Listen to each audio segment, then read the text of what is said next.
살아계신 하나님 감사합니다. 오늘도 주신 하루 예배로 시작하게 하시니 너무나도 감사합니다. 오늘 하루도 우리 주님의 은혜로 살기를 원합니다. 주님 은혜로 살기 위하여 말씀 붙들고 그 말씀으로 인도받는 하루의 삶이 되도록 인도하여 주옵소서. 오늘도 우리 주님 우리에게 말씀해 주시고 우리의 예배를 받아주시고 또 자격 없는 죄인을 우리 주님의 기쁘신 뜻대로 사용하여 주옵소서. 일하실 주님을 기대하오며 예수님의 이름으로 기도하옵나이다. 아멘. 긴 연휴가 끝나고 이제 다시 일상으로 돌아가게 됩니다.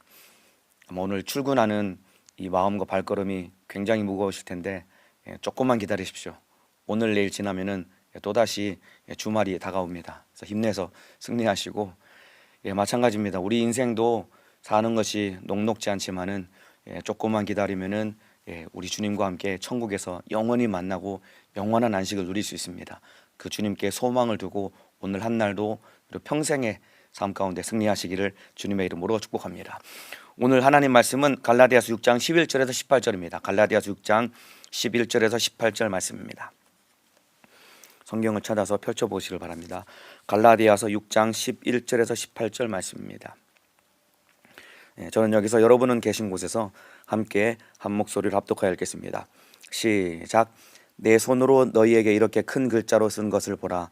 무릇 육체의 모양을 내려 하는 자들이 억지로 너희로 할례 받게 함은 저희가 그리스도의 십자가를 인하여 핍박을 면하려 함뿐이라. 할례 받은 저희라도 스스로 율법을 지키지 아니하고 너희로 할례 받게 하려 하는 것은 너희의 육체로 자랑하려 함이니라.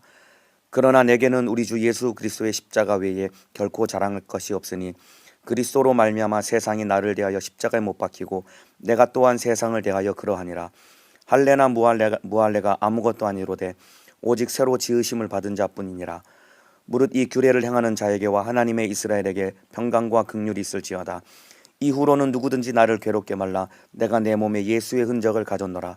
형제들아, 우리 주 예수 그리스도의 은혜가 너희 심령에 있을지어다. 아멘.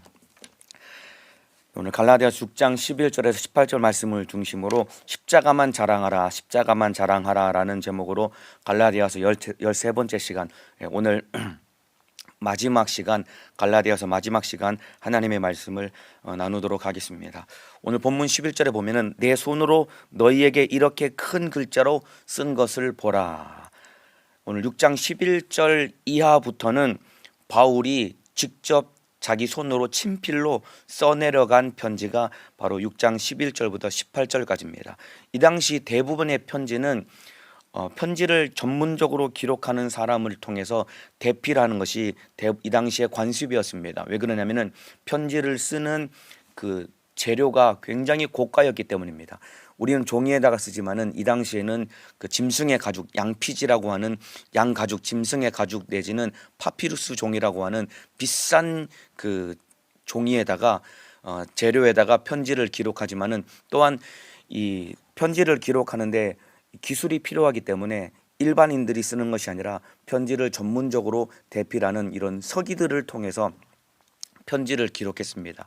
그래서 베드로도 실로아노를 통해서 편지를 대필했던 것은 베드로가 글자를 몰라서 대필한 것이 아니라 이 당시에 대부분이 편지를 전문적으로 기록하는 사람들에 의해서 기록했기 때문에 대필했던 것입니다. 그런데 마지막 11절 이하는 바울이 직접 친필로 편지를 기록했던 이유는 바울의 서명과도 같은, 이 편지는 바울이 직접 쓴 편지다라는 것을 증명하는 서명과 같이 마지막에 자기가 직접 편지를 쓴 것입니다. 그러면서 이렇게 큰 글자로 쓴 것을 보라. 아마 11절 이하부터는 바울이 내가 직접 쓴 거다라고 기록함을 증명함과 동시에 큰 글자로 썼다는 것은 마지막 편지를 마무리하면서 다시 한번 자기가 하고 싶은 내용을 강조하기 위해서 큰 글자로 썼던 것입니다.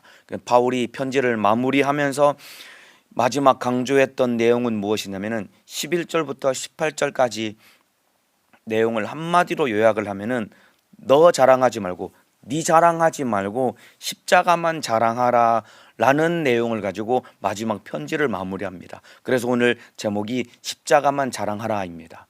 마지막 바울이 편지를 마무리하면서 강조하는 내용은 너를 자랑하지 말고 네 자랑하지 말고 십자가만 자랑해라고 바울이 편지를 마무리하는 것입니다. 갈라디아서 전체의 주제는 다른 복음은 없고 오직 예수 그리스도의 은혜로만 구원을 받는 것이 참된 복음이다라는 내용이 갈라디아서 전체의 주제라고 했습니다. 이것이 참된 복음인데 다른 복음은 무엇이냐면은 예수를 믿는 믿음 위에 내 열심과 율법의 행위를 보태야지 구원을 받는다라는 것이 이게 다른 복음인데, 이것은 다른 복음이고 이것을 따르면 절대로 안 되고 오직 예수 그리스도의 은혜로만 구원을 받는다라고 강조하는 것이 갈라디아서 전체 주제라고 했습니다. 여기서 너를 자랑하지 말라고 하는 것은 율법을 지켜서 구원을 받으려고 하는 율법주의자들은 결국 자기 자랑을 하게 되거든요. 내가 이렇게 율법을 열심히 지키고 내가 이렇게 율법으로 흠이 없으니까 나야말로 구원받아야 되는 것 아닙니까? 라고 사람 앞에 하나님 앞에 자기 자랑하는 것이 율법주의자들, 할례를 받아야 구원을 받고 율법을 지켜야 구원을 받는다고 하는 율법주의자들의 자기 자랑이었다 이 말입니다. 그런데 마지막 갈라디아서를 마무리하면서 너를 자랑하지 말고 오직 십자가만 자랑하라. 왜냐하면 우리 구원은 예수 그리스도 십자가의 은혜로만 구원을 받기 때문에 그 십자가의 은혜만 자랑하고 붙들라라고 마지막 강조하고 있는 것입니다.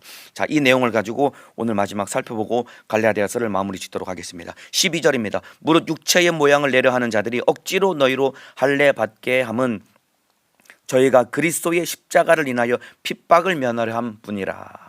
여기 무릇 육체의 모양을 내려 하는 자들, 육체의 모양을 내려 하는 자들이 누구냐면은 할례 받은 것을 자랑하는 자들을 의미하는 겁니다. 내가 이렇게 예수도 믿지만은 나는 이렇게 할례를 받았기 때문에 나는 이렇게 하나님의 뜻대로 사는 자다라고 하면서 할례 받은 것을 자랑하는 자들인데, 이들을 한마디로 바꿔 말하면은 결국은 자기 자랑을 하는 사람들인 겁니다.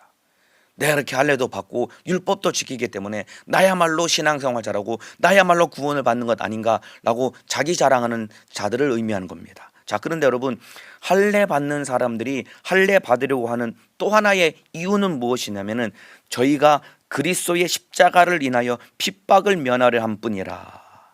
이 교회 안에 율법주의자들이 있었습니다. 이들은 예수도 믿지만은 할례도 받아야 되고 율법도 지켜야 된다고 하는데, 이들이 할례 받지 않은 이방인들을 너희 왜 할례 안 받니? 하나님이 우리의 조상을 통해서 명령하신 명령인데 왜 할례를 안 받니라고 이들을 멸시하고 핍박을 했다 이 말입니다. 이들이 할례 받았던 이유는 결국은 핍박을 피하려고 하는, 십자가의 은혜만 믿고 구원을 받는다라고 하면은 이것이 이들이 핍박을 당했다 이 말입니다. 그래서 할례 받는 또 하나의 이유는 핍박을 면하기 위해서 이들이 할례를 받았고 또 할례 받은 것을 자랑했다 이 말입니다. 그래서 이들이 할례 받은 또 하나의 이유는 핍박을 면하기 위해서, 바꿔 말하면은 비겁한 마음가짐과 태도 때문에 이들이 할례를 받은 것이다 이 말입니다. 그래서 할례 받은 자들은 자기 자랑을 하지만은 또 하나 할례 받는 또 하나 이유는 무엇이냐면 핍박을 피하기 위해서, 예수 때문에 당하는 핍박을 피하기 위해서 비겁한 태도 때문에 할례를 받으려고 했던 것이다 이 말입니다. 그래서 결국은 자기 자랑하기 좋아하는 사람은 결정적인 순간에 비겁해질 수밖에 없는 것입니다. 나를 드러내고 나를 자랑하는 사람은 결정적인 순간에 비겁해질 수밖에 없는 겁니다. 그러나 오직 십자가만 자랑하는 사람은 결국은 주를 위해 살고 주를 위해 죽을 수 있는 것입니다. 저와 여러분은 나를 자랑하다가 결정적인 순간에 비겁해지는 자가 아니라 오직 예수 십자가의 은혜만 자랑하다가 주를 위해 죽고 주를 위해 살고 주를 위해 죽을 수 있는 믿음의 사람 되시기를 주님의 이름으로 축복합니다.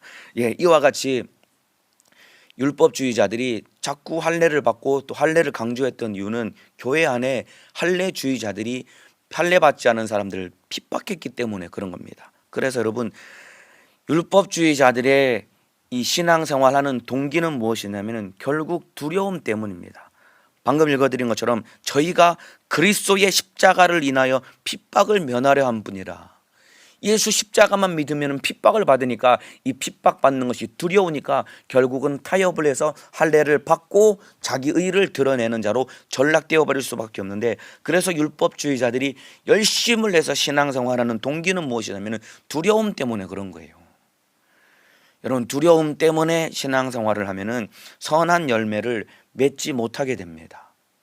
마귀 역사는 우리를 두려운 마음을 갖게 하는 것이 마귀사단 귀신 역사의 이 괴계인 것입니다. 마귀는 우리를 두렵게 만듭니다. 두려우니까 이것도 지켜야 되고 저것도 지켜야 되고 이것도 해야 되고 저것도 해야지 내가 구원을 얻을 수 있겠구나라는 이 두려운 마음을 확 가져다 주어서 오직 예수 그리스도 십자가의 은혜만 붙들고 그 주님 사랑하는 마음 하나 가지고 주님의 신부가 되는 것인데, 자꾸만 두려운 마음 때문에 율법의 행위를 덕지덕지 갖다 붙여서 결국 나를 자랑하는 자로 전락되게 만들려고 하는 것이 악한 원수의 교회 안에서 역사하는 괴계다 이 말입니다.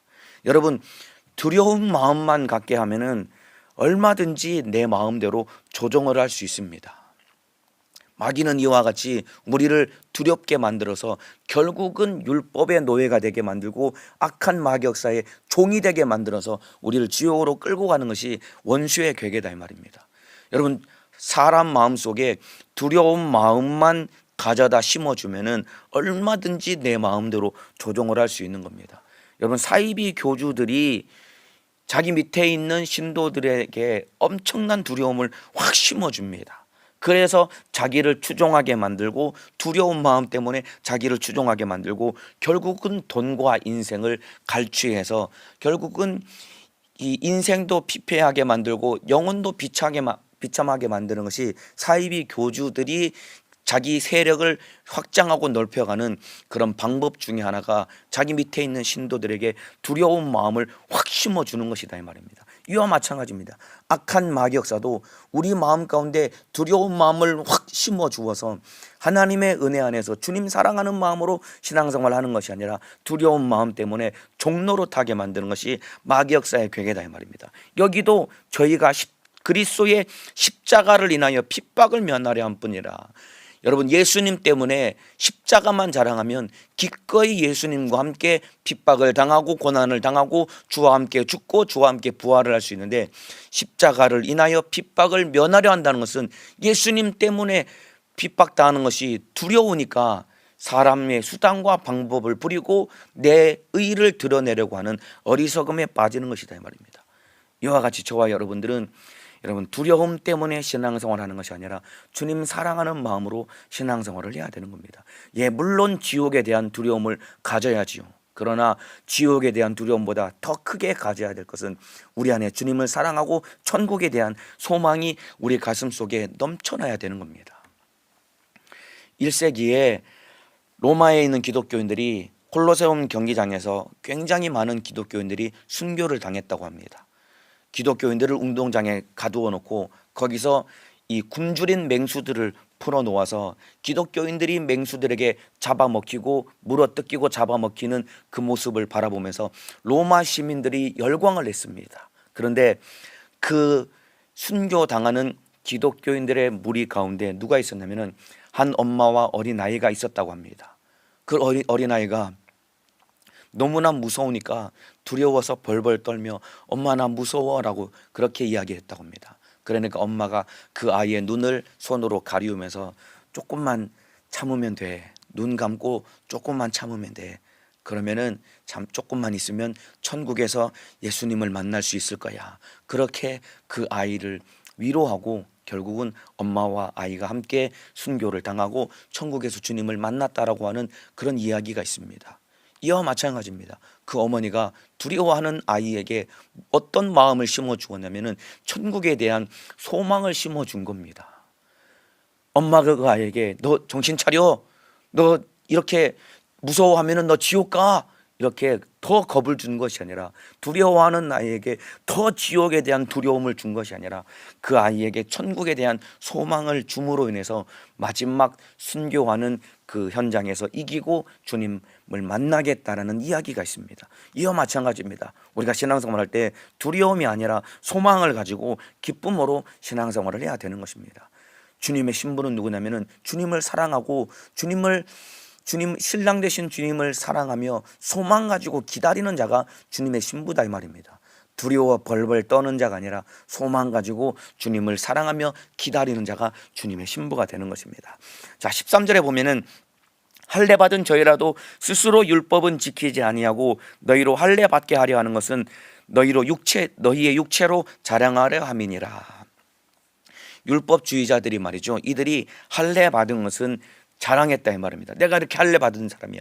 내가 예수도 믿지만은 우리 조상을 통해 주신 명령을 따라 내가 할례를 받아서 내가 이렇게 하나님 말씀대로 사는 사람이야 라고 할례 받은 것을 자랑하며 자기가 율법을 잘 지키는 것처럼 자랑을 했지만은 실상은 율법을 지키지 않았다라고 이 바울이 그들의 실상을 꼬집었다 이 말입니다. 할례 받은 저희라도 스스로 율법은 지키지 아니하고, 할례를 받으면서도 율법을 지킨다고 자랑하면서도 실상은 율법을 지키지 않는 그들의 이중적인 모습을 바울이 꼬집은 것입니다. 바꿔 말하면은 이들이 할례를 받았다는 것을 자랑하면서 신앙의 행위는 자랑하지만은 율법의 정신과는 거리가 먼 생활을 한 것이다 이 말입니다. 내가 할례를 받았기 때문에 내가 이렇게 하나님의 말씀을 잘 지킨다라고 하면서 자기의 신앙의 행위를 자랑하지만은 실상 그 안에는 율법의 정신과는 전혀 먼 그런 마음의 중심을 가진 것이다 이 말입니다. 여러분, 이게 우리의 모습 아닙니까? 내가 이렇게 열심히 신앙생활을 한다라고 하는 나도 모르게 내 속에 자부심을 가지고 있지만은 실상 율법의 정신이 우리 속에는 들어있지 않다 이 말입니다. 여러분, 율법의 정신이 무엇일까요? 율법을 한마디로 요약하면 무엇이 될까요? 율법을 여러분 한마디로 요약하면 내 이웃을 내 몸과 같이 사랑하라입니다. 갈라디아서 5장 14절에 보면 온 율법은 바울은 누구보다도 율법을 잘 알고 깊이 연구했던 사람입니다.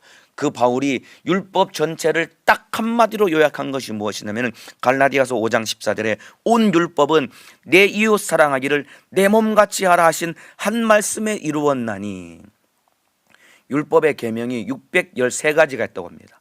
이 613가지의 명령, 하라 하지 말라의 계명을 전체로 딱 모아서 한마디로 정리하면은 내 이웃을 내 몸과 같이 사랑하라입니다. 여러분, 이것이 율법의 정신입니다. 모든 율법은 이 한 말씀 안에 율법의 정신이 다 들어있는 것이다 이 말입니다. 그래서 여러분, 한 사람이 얼마나 하나님의 뜻대로 신앙생활을 잘하는지, 얼마나 이 사람이 영적인지를 여러분 분별하기 위해서는 이웃을 얼마나 어떻게 사랑하는지를 보면은 금방 답이 나옵니다. 아무리 대단하게 신앙생활을 잘하는 것 같아도 여러분, 그 사람이 진짜 하나님 말씀대로 사는 신앙생활 잘하는 사람인지 정말로 영적인 사람인지를 정확하게 분별할 수 있는 시금석, 여러분 판별할 수 있는 기준이 무엇이냐면은 얼마나 이웃을 어떻게 사랑하는지를 보면은 금방 들여다볼 수 있습니다. 예수님도 이와 같은 말씀을 똑같이 하셨습니다. 누가복음 10장에 보면은 선한 사마리아인의 비유가 나옵니다. 그 비유가 나오게 된 동기는 무엇이냐면은, 그 비유가 나오게 된 그 원인은 무엇이냐면은 한 율법사가 예수님을 시험하기 위해서 누가복음 10장에 보면은 율법사가 예수님을 찾아옵니다. 그러면서 예수님께 질문을 던집니다. 선생님, 무엇을 하여야 영생을 얻으리까? 라고 율법사가 예수님께 질문을 던지니까 예수님이 그에게 다시 질문을 되돌려 주게 됩니다. 율법에 무엇이라 기록되어 있느냐 라고 예수님이 역으로 그에게 질문을 던집니다. 그러니까 그 율법사가 하는 대답이 무엇이냐면 먼저는 마음을 다하고 목숨을 다하고 뜻을 다하여 하나님을 사랑하고, 그리고 아래로는 내 이웃을 내 몸과 같이 사랑하라라고 기록되어 있습니다 라고 그렇게 율법사가 예수님께 대답을 합니다. 그러니까 예수님이 그를 향해서 하는 말씀이, 그래, 네 대답이 옳도다. 네 말이 맞아. 위로 하나님을 사랑하고 아래로 내 이웃을 사랑해야 돼. 그래서 네가 이렇게 이 말씀대로 살아라, 이를 행하라, 그러면은 네가 살 것이야 라고 예수님이 영생을 얻는 방법을 정확하게 일러줍니다. 그러니까 하나님을 사랑하고 이웃을 사랑하는 이것이 우리가 영생을 얻는 주님이 일러주신 정확한 방법이고 비결이다 이 말입니다.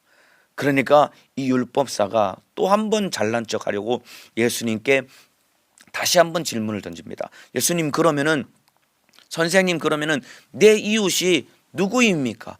네 이웃을 내 몸과 같이 사랑하라라고 성경에 기록되어 있는데 그러면은 내 이웃은 누구입니까? 라고 율법사가 예수님께 질문을 했을 때 예수님께서 선한 사마리아인의 이 비유를 그에게 들려주십니다. 예루살렘에서 여리고로 가는 길에 어떤 한 사람이 가다가 강도를 만나서 강도에게 거의 죽을 만큼 두들겨 맞고 모든 것을 다 빼앗긴 채 길거리에 쓰러져서 거의 거반 죽게 되었다라고 기록이 되어 있습니다. 여러분, 예루살렘에서 여리고까지 내려가는 길은 굉장히 좁고 예루살렘은 해발 800m입니다. 그리고 여리고는 그 해저 200m입니다. 그러니까 바다 수면보다 200m 더 낮은 지역에 있는 도시가 여리고입니다. 그러니까 여리고와 예루살렘은 고도가 1000m가 나는 굉장히 그 가파른 길을 오가는 길이 여리고와 예루살렘의 길입니다. 근데 예루살렘에서 여리고로 가는 가파른 길, 그러니까 이 산길과 같은 좁은 길이었기 때문에 거기 강도들이 굉장히 많이 출몰했는데 어떤 한 사람이 거기를 지나가다가 강도를 만나서 거의 두들겨 맞아서 피를 흘리며 죽게 되었습니다. 그 모든 것은 다 빼앗기고, 이때 한 제사장이 지나가다가 두드려 강도 만나 죽게 된 사람을 보게 됩니다. 그런데 이 제사장이 피해서 그냥 지나가 버립니다. 그리고 또 조금 있다가 레위인이 지나가다가 강도 만나 죽게 된 사람을 만나고 또 피해서 지나가게 됩니다. 그런데 세 번째 사마리아 사람, 선한 사람이, 사마리아 사람이 지나가다가 그를 만나서 그의 상처를 싸매주고 그리고 그를 들쳐업고서 주막에 데려가서 그를 잘 보살펴 달라고 부탁을 하게 됩니다. 그러면서 예수님이 이 이야기를 마무리하면서 그 율법사에게 다시 질문을 던집니다. 누가 강도 만난 자의 이웃이냐라고 예수님이 율법사에게 물으니까 그가 하는 대답이 자비를 베푼 자니이다라고 대답을 합니다. 분명히 예수님은 사마리아 사람이라고 했는데 이 율법사는 자비를 베푼 자니이다라고 대답해요. 왜냐하면 사마리아 사람은 유대인들이 굉장히 멸시하고 천대하는 사람이기 때문에 자기 입으로 차마 사마리아 사람이라고 말하기에는 너무 자존심 상하니까 사마리아 사람이라고 하지 않고 자비를 베푼 자니이다라고 그렇게 대답을 한 겁니다. 그러니까 예수님께서 하신 말씀이 가서 너도 이와 같이 하라.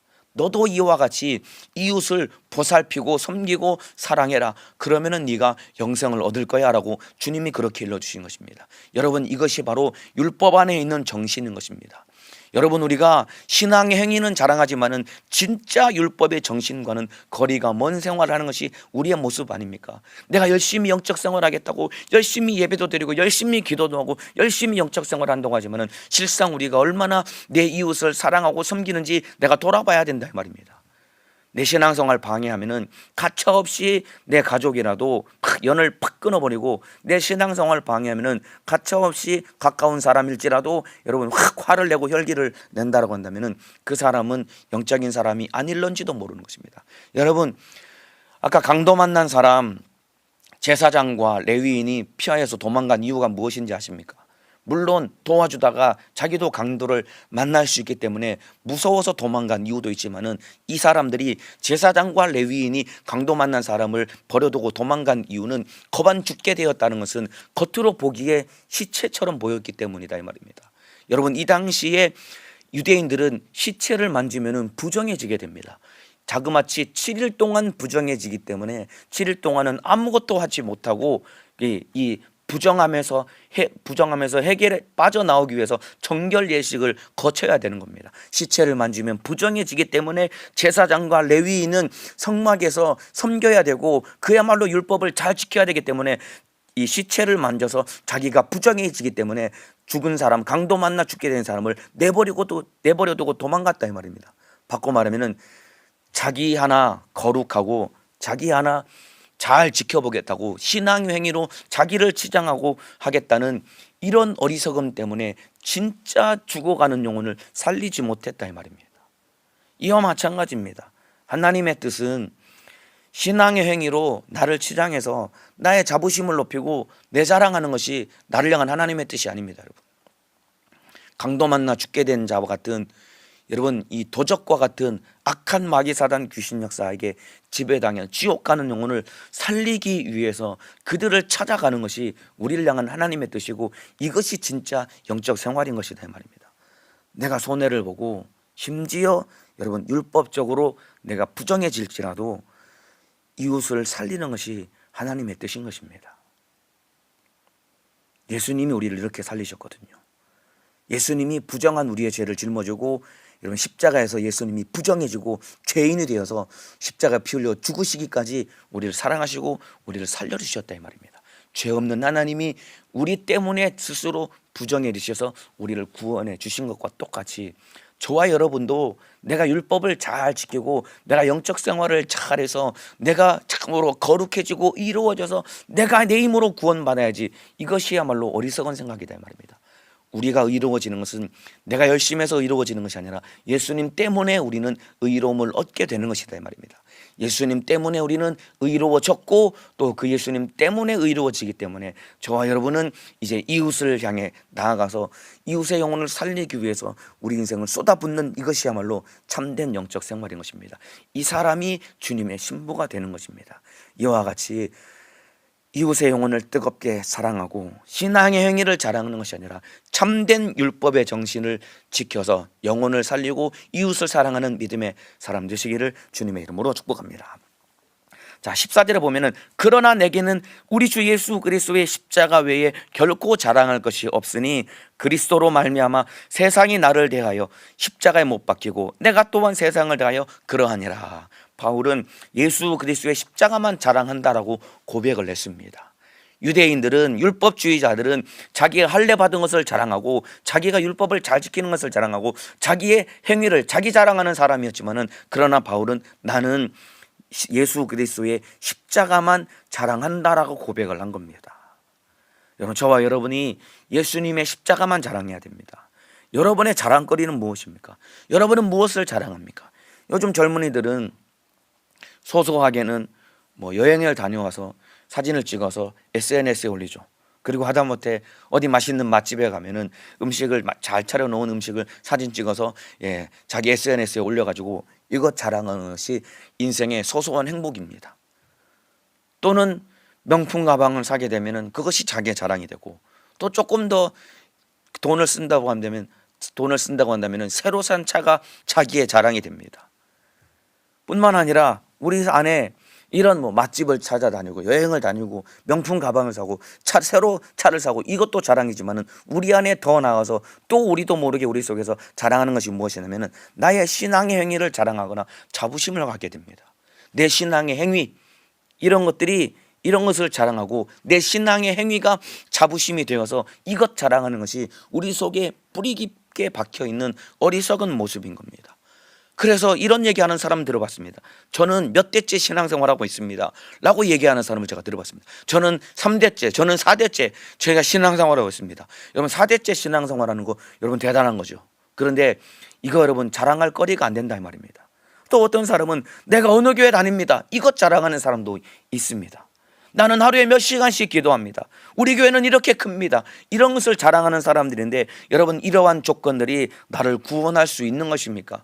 여러분, 내가 몇 대째 신앙생활하고 내가 어느 교회를 다니고 나는 하루에 몇 시간 기도하고 우리 교회는 이렇게 크다, 여러분 이것이 나를 구원할 수 있는 것이 아니다 이 말입니다. 우리를 구원하는 것은 오직 예수 그리스도의 십자가의 은혜뿐이다 이 말입니다. 그래서 십자가만 자랑해야 되는 겁니다. 여러분, 십자가라는 것은 이 당시에 사형을 집행하는 사형 집행의 형틀입니다. 신명기에 보면은 나무에 달린 자는 저주를 받은 자다라고 기록되어 있습니다. 그래서 십자가는 저주받은 죽음을 상징하는 거예요. 바울이 십자가를 자랑한다는 것은 사형의 형틀을 말하는 것이고, 이 당시에 나무에 달려 죽은 자는 저주받은 자를 의미하는 것이다 이 말입니다. 그래서 여러분, 바울이 예수님 십자가를 자랑했다는 것은 예수님이 내 대신 저주받고 십자가 달려 피 흘려 죽으셨기 때문에 내가 살아났음을 고백하는 것입니다. 저와 여러분은 십자가를 자랑하라라는 것은 나를 살리신 예수님만 자랑하라라는 그런 의미인 것입니다. 우리가 무엇을 자랑해야 되냐면은 예수님만 자랑해야 되는 거예요. 내 자랑해서는 안 되는 것입니다. 내가 뭘 먹었고 어느 여행지를 갔고 내가 새로 무슨 가방을 샀고 어떤 차를 샀고 내가 몇 대째 신앙생활을 하고 내가 어느 교회를 다니고 내가 얼마나 기도를 하고 내가 어떻게 신앙생활을 하고, 이런 것들은 우리의 자랑거리가 아니다 이 말입니다. 이것도 여러분 이게 내 힘으로 된 겁니까? 이것 또한 주님의 은혜다 이 말입니다. 그렇다면은 우리가 예수님만 자랑해야죠. 그런데 우리도 모르게, 나도 모르게 내 속에서 나를 자랑하고자 하는 마음이 우리 속에서 얼마든지 이게 솟아난다 이 말입니다. 그래서 나보다 조금 신앙생활 못해 보이는 것처럼 보이는 사람이 있으면은 나도 모르게 은근히 그를 깔보고 무시하고 얕잡아 본다 이 말입니다. 예수님만 자랑해야 됩니다. 예수님만 자랑하면은 나는 내 자랑할 것이 아무것도 없이 겸손해질 수밖에 없는 겁니다. 그래서 그 뒤에 그리스도로 말미암아 세상이 나를 대하여 십자가에 못 박히고 내가 또한 세상을 대하여 그러하니라. 예수님만 자랑하고 예수님만이 유일한 가치가 되는 사람이 세상의 유혹을 이길 수가 있는 거예요. 예수님만 자랑하고 예수님만이 유일한 가치가 되는 사람이 그리스도로 말미암아 세상이 나를 대하여 십자가에 못 박히고 내가 또한 세상을 대하여 그러하니라. 이런 사람이 세상의 유혹을 이길 수 있는 것입니다. 여러분, 내가 죽지 못해서 내 자랑을 하고 내 자랑을 해야 되니까 자꾸만 세상이 좋아서 세상을 쫓아가는 것이다 이 말입니다. 내 자랑하지 말고 예수님만 자랑해야 됩니다. 십자가만 자랑해야 됩니다. 한번 따라해 주시면 좋겠습니다. 십자가만 자랑하자. 조시는 분들도 잠을 깨서 다시 한번 따라해 주시면 좋겠습니다. 큰 목소리로 여러분 결단하고 고백하는 마음으로 나를 자랑하지 말고 십자가만 자랑해야 됩니다. 한 번 더 따라하겠습니다. 십자가만 자랑하자. 십자가만 자랑하는 믿음의 사람 되시기를 주님의 이름으로 축복합니다. 예수 그리스도만 자랑하는 믿음의 사람 되시기를 주님의 이름으로 축복합니다. 어떠한 것도 내 속에는 자랑할 것이 없어요. 예수님만 자랑해야지. 여러분, 예수님 때문에 덧붙여서 다른 것을 자랑하기 시작하면 그것이 결국은 내 자랑으로 전락되는 것이고, 그러면 결국 여러분 나는 하나님 앞에 결국 비겁한 자가 될 수밖에 없는 것입니다. 여러분 평생 예수님의 십자가만 자랑하며 그 십자가 밑에서 날마다 겸손해질 수 있는 믿음의 사람 되시기를 주님의 이름으로 축복합니다. 여러분, 예수님의 십자가만 자랑해야 되는 또 하나 중요한 이유는 무엇이냐면은 15절에 할례나 무할례가 아무것도 아니로되 오직 새로 지으심을 받은 자 뿐이니라. 여러분, 우리가 예수님의 십자가만 자랑해야 되는 이유는 무엇이냐면은 십자가의 은혜가 우리를 새로운 피조물 되게 했기 때문에 그렇습니다. 십자가의 은혜가 우리를 새로운 피조물 되게 한 거예요. 할례나 무할례가 아무것도 아니로되 오직 새로 지으심을 받는 자뿐이니라. 우리가 어떻게 새로 지으심을 받았을까요? 예수님의 십자가의 은혜로 우리가 새로 지으심을 받은 것이다 이 말입니다. 본질상 진노의 자식이었던 우리, 내가 아무리 열심히 살고 율법을 다 지켜도 그 율법의 행위가 우리를 새로운 피조물 되게 할 수 없었지만은 예수님이 십자가 달려 피 흘려 죽으셔서 우리 죄를 해결하셨기 때문에 우리가 새로운 피조물이 되어서 하나님을 아버지라 부를 수 있게 되었고, 그리고 예수님의 거룩한 신부가 되어서 우리가 주님을 영광 중에 주님을 만날 수 있게 된 유일한 비결, 유일한 길은 십자가의 은혜밖에 없다 이 말입니다. 고린도후서 5장 17절에 그런즉 누구든지 그리스도 안에 있으면 새로운 피조물이라. 이전 것은 지나갔으니 보라 새 것이 되었도다. 누구든지 그리스도 안에 있으면 새로운 피조물이 됩니다.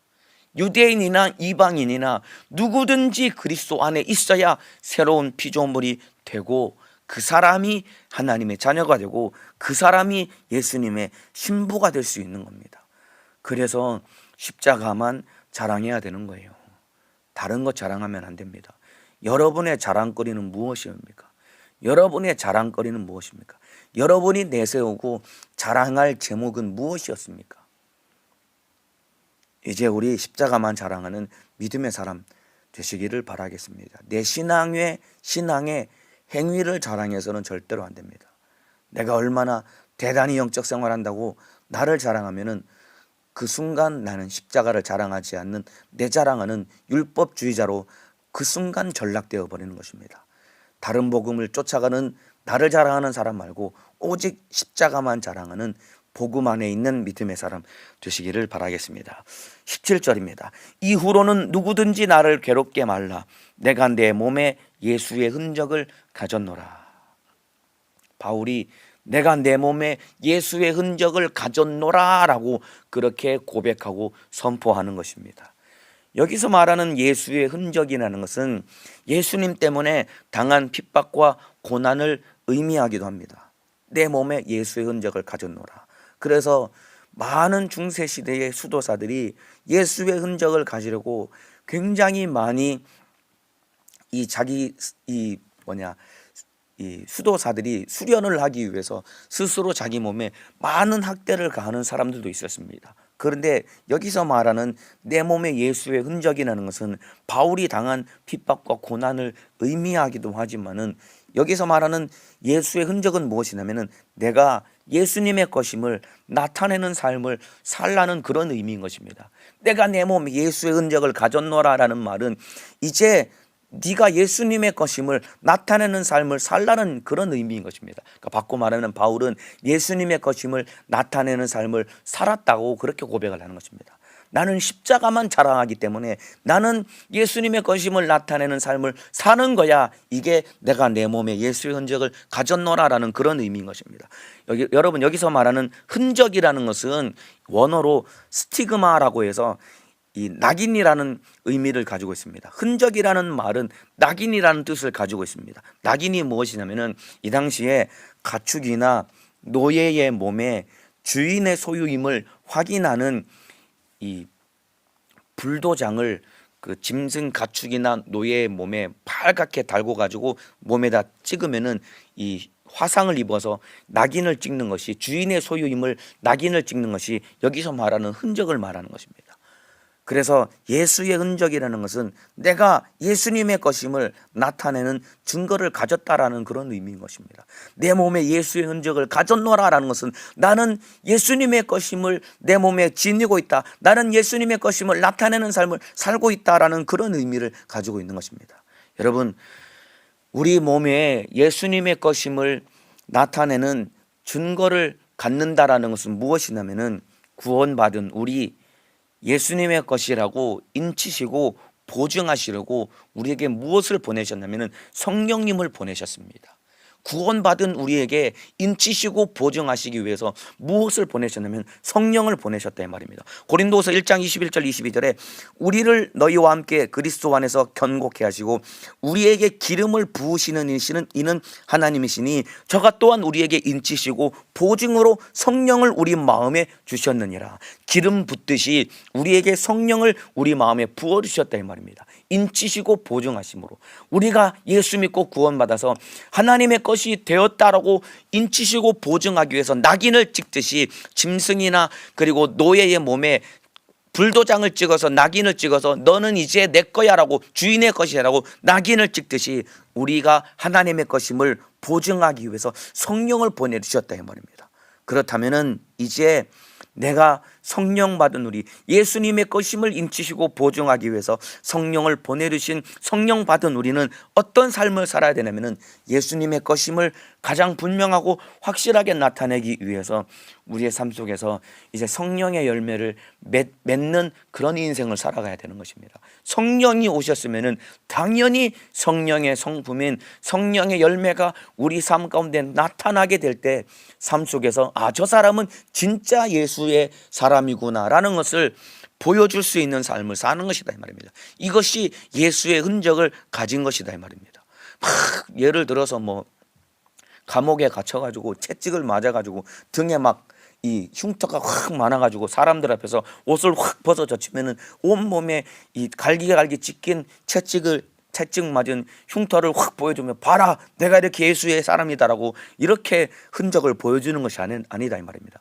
예수의 흔적을 가졌고 예수의 흔적을 보여주는 삶을 산다는 것은 어떤 것이냐면은 예수 믿고 구원받은 우리에게 인치시고 보증하심으로 성령을 보내셨기 때문에 이제 우리가 예수 믿은 사람임을 주변 사람들에게 확실하게 보여줄 수 있는 분명한 증거는 나를 통해 성령의 열매가 나타나는 그런 삶을 살아갈 때, 내 삶을 통해 성령의 열매가 맺혀질 때 내가 예수의 사람임을 보여줄 수 있는 것입니다. 갈라디아서 5장 22절 23절에 성령의 열매를 이렇게 말하고 있습니다. 오직 성령의 열매는 사랑과 희락과 화평과 오래 참음과 자비와 양성과 충성과 온유와 절제니 이 같은 것을 금지할 법이 없느니라. 이러한 성령의 열매를 맺혀질 수 있는, 성령의 열매가 맺혀져서 내가 예수의 사람임을 보여줄 수 있는 그런 인생을 살아야 됩니다. 성령의 열매는 사랑이랍니다. 여러분 사랑해야 됩니다. 이웃을 사랑해야 됩니다. 희락이랍니다. 여러분 마음 가운데 두려움이 아니라 주님이 주신 참된 기쁨이 넘쳐나야 됩니다. 그리고 화평이랍니다. 주님과 화평한 이런 삶을 살아가야 됩니다. 오래 참음, 인내하는 삶을 살아야 됩니다. 자비라고 합니다. 주변 사람들에게 용서해주고 자비를 베풀 수 있어야 됩니다. 양성과 하나님이 주신 선 가운데 살아가야 됩니다. 그리고 충성과 충성된 삶을 살아가야 되고, 온유한 삶을 살아야 되고, 절제니 모든 어려움 가운데 절제하는 삶을 살아갈 때 이것이 내가 예수님의 것임을 증거하는 예수의 흔적을 가진 자다운 삶을 살아가는 것이다 이 말입니다. 삶 속에서 성령의 열매로 내가 예수님의 것임을, 예수의 흔적을 드러내고 나타내는 삶을 살아가시기를 주님의 이름으로 축복합니다. 이 사람이 바로 십자가만 자랑하는 것입니다. 십자가를 자랑한다는 것은 나의 행위를 자랑하는 것이 아니에요. 내가 이렇게 대단하게 신앙생활을 한다는 것을 자랑하는 것이 아닙니다. 말하지 않아도 내 삶을 통해 사랑이 드러나고 희락이 드러나고 화평이 드러나고 오래 참음과 자비와 양성과 충성이 드러나고 온유와 절제가 내 삶을 통해 말하지 않아도 삶을 통해 드러나는 이것이 예수의 흔적을 가진 사람이고 십자가를 자랑하는 사람인 것입니다. 말로 자랑하는 것이 아닙니다. 삶으로 나타내고 증명하는 것이 바로 이것이 참된 복음을 만난 사람의 삶의 모습인 것입니다. 오늘 하루도 십자가만 자랑하고 나를 자랑하는 것이 아니라 십자가만 자랑하고 여러분의 삶 가운데 예수의 흔적을 가진 것을 증명하기 위해서 성령의 열매가 여러분 삶 가운데 주렁주렁 맺히기를 주님의 이름으로 축복합니다. 기도하겠습니다. 예수님 감사합니다. 갈라디아서를 마무리하며 우리 주님이 바울을 통해 네 자랑하지 말고 십자가만 자랑하라고 우리에게 명령하고 계십니다. 우리의 신앙의 행위를 자랑할 것이 아니라 예수님의 십자가만 자랑하게 도와주시되, 자랑은 말로 하는 것이 아닙니다. 오직 내 삶을 통해 예수의 흔적을 가졌음을 보이되 삶을 통해 성령의 열매가 맺혀질 때 내가 말하지 않아도 내가 예수의 사람임을, 예수의 흔적을 보여줄 때 이것이 참으로 주님께 영광 돌리는 삶을 살아가고 이 사람이 참된 주님의 신부인 것입니다. 이러한 삶을 살아갈 수 있도록 은혜를 베풀어 주옵소서. 그러나 악한 원수는 나도 모르게 나의 신앙의 행위를 자랑하게 만들고, 그리고 십자가를 드러내지 못하게 만들고 성령의 열매를 맺지 못하도록 이 원수는 괴계를 부립니다. 우리 주님이 몰아내라고 했습니다. 아픈 사람은 아픈 곳에, 문제가 있는 사람은 가슴에 손을 얹고 믿음으로 아멘할 때 떠나가게 도와주옵소서. 예수님의 이름으로 명하노니 이 못된 마귀 사단 귀신 질병 역사야 예수님의 이름으로 명하노니 내 자랑하는 교만한 생각을 가지고 떠나갈지어다. 질병도 가지고 떠나갈지어다. 예수님의 이름으로 명하노니 떠나갈지어다. 떠나갈지어다. 떠나갈지어다. 떠나갈지어다. 떠나갈지어다. 떠나갈지어다. 떠나갈지어다. 우리 주님 예수 십자가만 자랑하며 예수님만 자랑하게 도와주시고 우리 성도들 한 사람도 코로나 바이러스에 감염되지 않도록 영육간의 강건함으로 지켜주시고 주의 사자도 강건하게 사용하여 주옵소서. 두 손 높이 들고 주여 삼창하고 기도하시겠습니다. 주여 주여